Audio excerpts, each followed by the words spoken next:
So now we have found that how does velocity vary for laminar condition. Now if we want to know what is the flow rate, to know flow rate, what we do, we consider a element of a small size at radius r, where r is a variable. So what is this area? This area will be equal to 2 pi r into dr, 2 pi r into dr multiplied by velocity at this radius r. What is the velocity at this radius r? Is equal to ur. So ur multiplied by area is the flow rate. And if we want to calculate the flow rate through this pipe, then integrate from 0 to capital R. Total radius of the pipe is capital R. So integrate from 0 to capital R and substitute the value of ur from the previous equations, from this equation. Substitute the value of ur,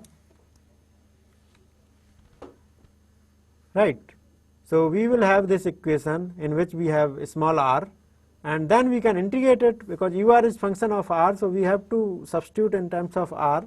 So we have substituted this, and then we can integrate and we can find out the discharge. So q is equal to pi r square Vc divided by 2.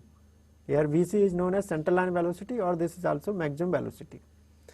Now if we want to know what is the average velocity, then average velocity, this is average velocity.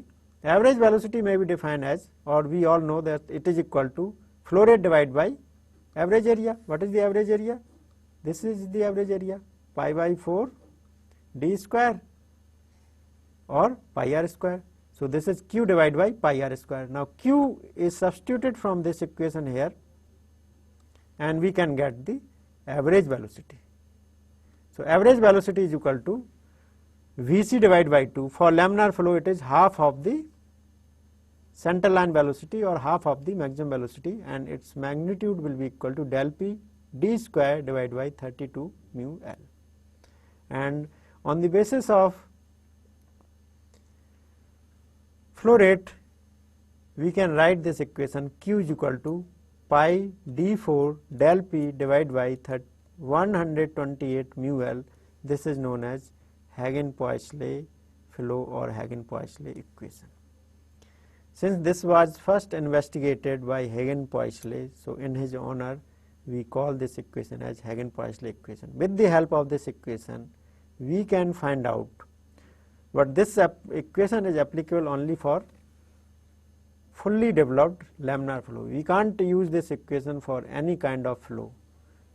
If this condition is satisfied, flow is fully developed and laminar, then only we can find out the head loss, which is del p here in terms of pressure loss, because we know the flow rate, we know pi, we know diameter of the pipe, we know viscosity of the fluid which is flowing through that pipe, we know the length of the pipe.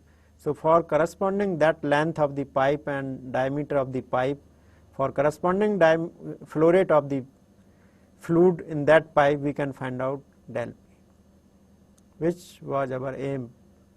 Our aim mainly was to find out this pressure loss for corresponding length of the pipe for that particular flow rate. So this equation is known as a Hagen-Poiseuille equation. So in this equation we have studied what is the center line velocity, what is the average velocity, what is the relationship between average velocity and center line velocity, what is the flow rate, and how this flow rate can be related to pressure loss, and how does velocity profile vary. So we have developed one relationship. With the help of that relationship, we can find out that this velocity at a section varies in this manner, parabolic, and it is maximum at the center and minimum or zero at the periphery. How does shear stress vary? We have also studied analytically. It is zero at the center and maximum at the wall, and at the wall the shear stress is known as tau w.